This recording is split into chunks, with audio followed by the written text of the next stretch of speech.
What is going on, everybody? Today I will be responding to your guys' college football hot takes. We do this video just about every week, and it is one of my favorite videos to make because I love interacting with other college football fans. So if you guys want to be a part of this video, then just look out for my YouTube community post asking for your guys' hot takes, because you guys can leave your hot takes there. But before we get into reading these hot takes, let me remind you guys to like the video and also subscribe to the channel and turn on notifications so you never miss an upload. And if you guys love college football, then you will love this channel, because we upload a ton of college football content and we basically cover everything on this channel. So definitely consider subscribing, and also consider joining my Discord server down in the description below. But without further ado, let's get into reading these hot takes. This first person says Arkansas head coach Sam Pittman gets fired and Bobby Petrino gets named interim head coach. This is a very interesting hot take. Bobby Petrino was recently named the offensive coordinator for Arkansas.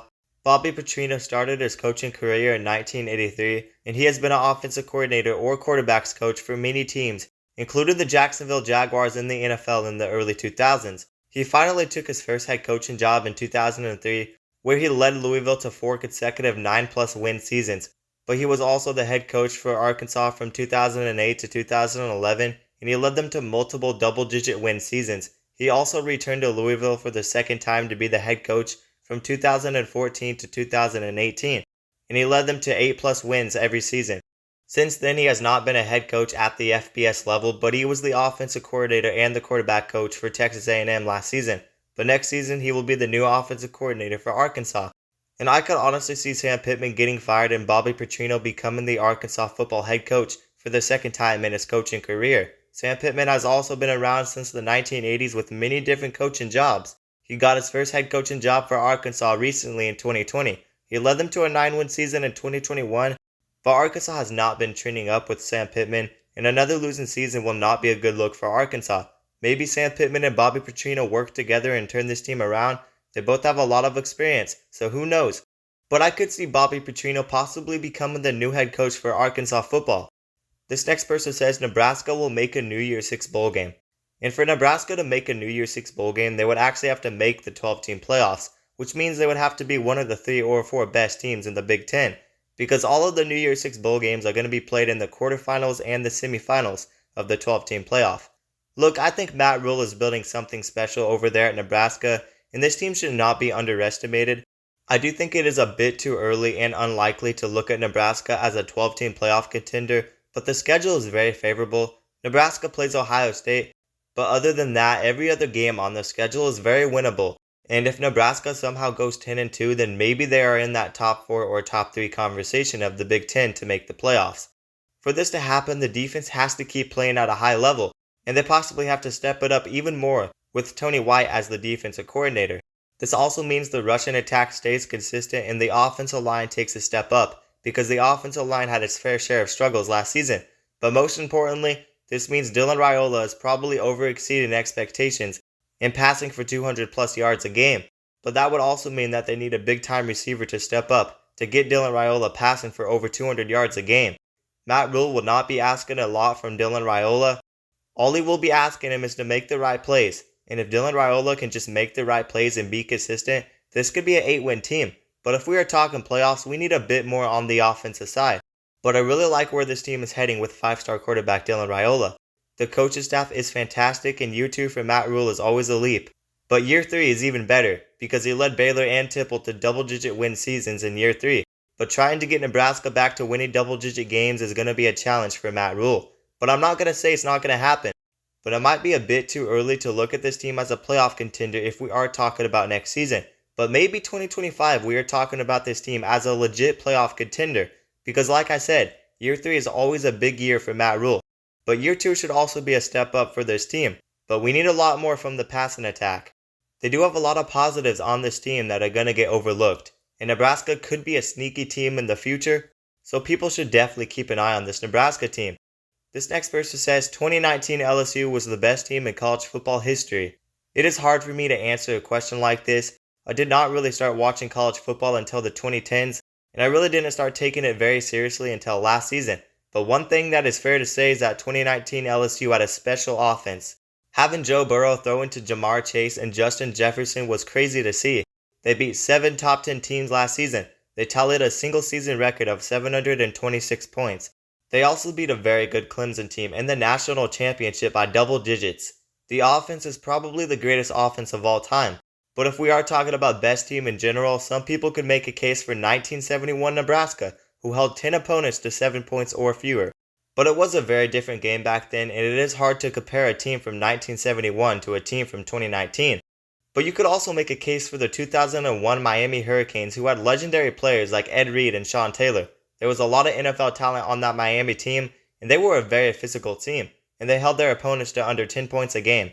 And I mean, even if we're just talking recent memory, 2020 Alabama and 2018 Clemson were fantastic teams as well. But you guys let me know what you think about 2019 LSU down in the comments below. I would say LSU is definitely in the case for greatest college football teams ever, because the resume alone was insane, and the offense they had was just on a different level. But defense wins championships, so if 2019 LSU win against a defense like 2001 Miami, it could give them a hard time. And I don't know, we can never really know. But 2019 LSU was definitely a fun team to watch. This next person says Georgia could go 9-3 in 2024 with losses to Alabama, Texas, and Ole Miss. I mean, they could go 9-3, but I personally do not see it happening. They went undefeated in the last 2 regular seasons, and I also should mention that they beat Ole Miss by 30 plus points, and we don't know what to expect from Alabama without Nick Saban. I really don't see Georgia losing 3 games. They probably have the most talented roster in college football. Ohio State might have a say in that, but Georgia has a very talented roster. They do have a brutal schedule, but this is the team that has won 2 of the last 3 national championships.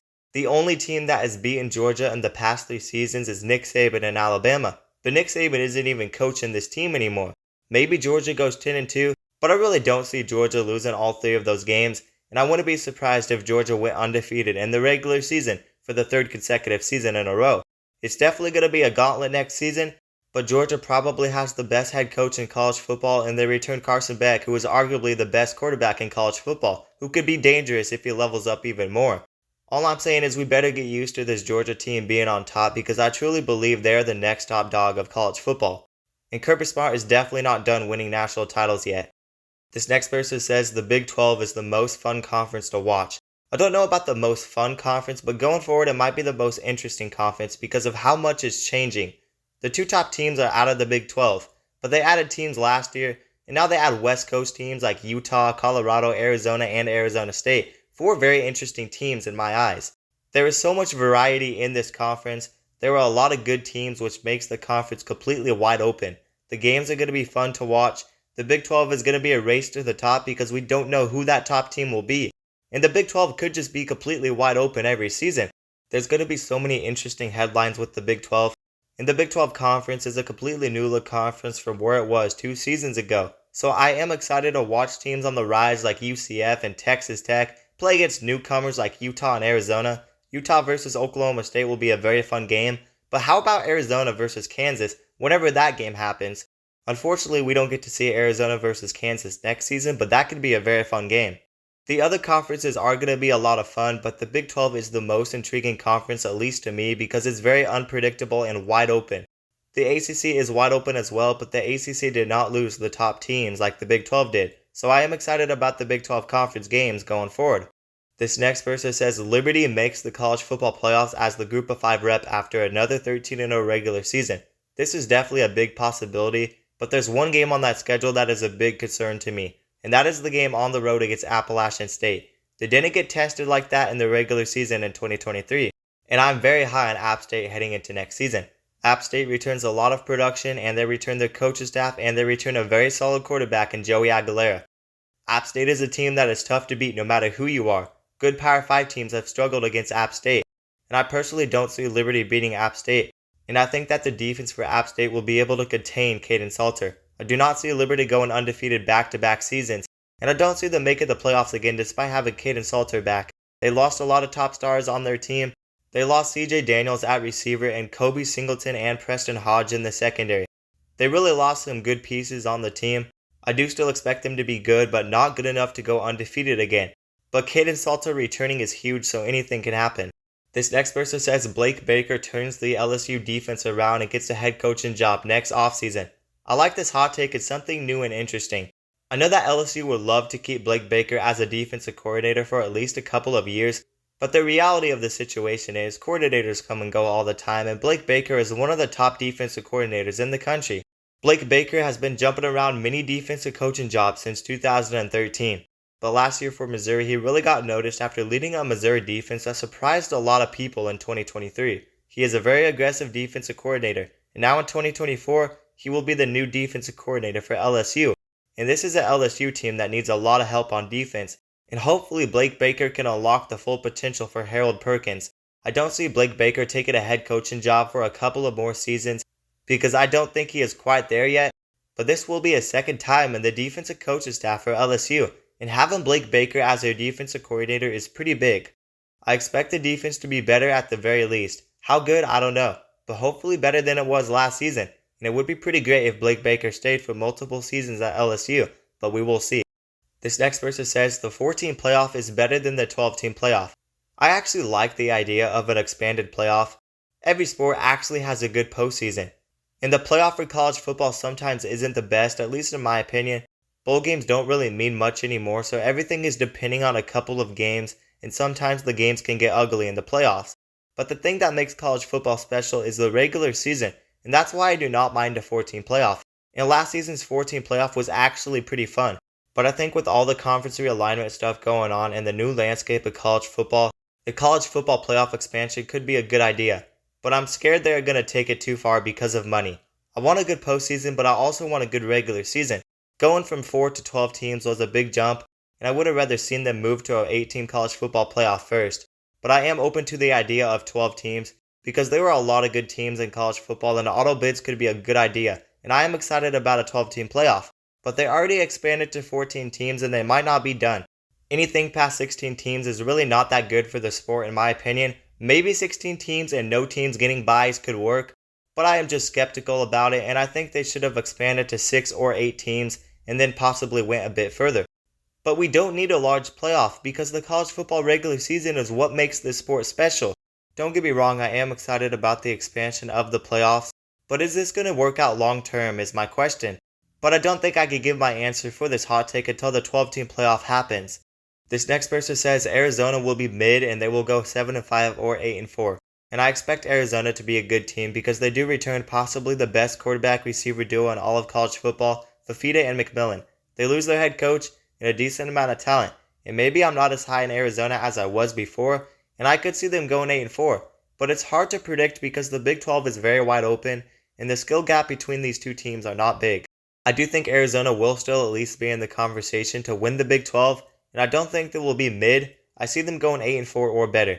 The Big 12 is unpredictable, but they returned some of the top leaders on this team, including leading tackler Jacob Manu, who also had 6.5 sacks, and they also returned their interception leader Gunnar Maldonado, so I'm pretty high on this Arizona team to at least be a solid 8 or 9 win team. I'm going to read one more hot take for this video, and this last person says, Penn State is a playoff lock. Not just because they're really good, but they have a very manageable schedule. No Michigan, no Oregon. You get Ohio State at home, and even if they lose to Ohio State, an 11-1 or 10-2 record for a Big Ten team will get you in. Penn State actually has a very similar schedule to Nebraska, and there are going to be some teams in the Big Ten with very easy schedules, just because there are 18 teams, and there are a lot of average teams in the Big Ten outside of the teams at the top. Penn State does have games at USC and Wisconsin though, two teams that could give Penn State trouble. But outside of that, they also have Washington and Maryland at home, and they should win those games, but you never know. And Penn State is always a very good team, so as long as they go 10-2, I see them as a playoff lock. But don't forget about that game on the road against West Virginia though, because that could be a sneaky game. I wouldn't necessarily say that they are a playoff lock, but they are pretty close to being a playoff lock because of their track record and the manageable schedule. The schedule is pretty manageable, but a lot of these teams can be better than people expect, like a Wisconsin or a USC. But the defense for Penn State is going to be a top 5 defense, so I would definitely say I'm 98% sure Penn State will make the playoffs because we know what to expect for Penn State. And that other 2% of me is just thinking anything can happen in the Big Ten next season. And when I think of playoff locks, I think of a Georgia and I think of an Ohio State, possibly Texas and Oregon, but Penn State may just be near the top of the playoff locks because of how consistent they have been. Maybe I should do a tier list for playoff contenders, but that's a video for another day. And that is going to do it for today's hot takes. Let me remind you guys to like the video and also subscribe to the channel and turn on notifications so you never miss an upload. And if you guys love college football, then you will love this channel, because we upload a ton of college football content and we basically cover everything on this channel. So definitely consider subscribing and also consider joining my Discord server down in the description below. But that is going to do it, guys, and peace out.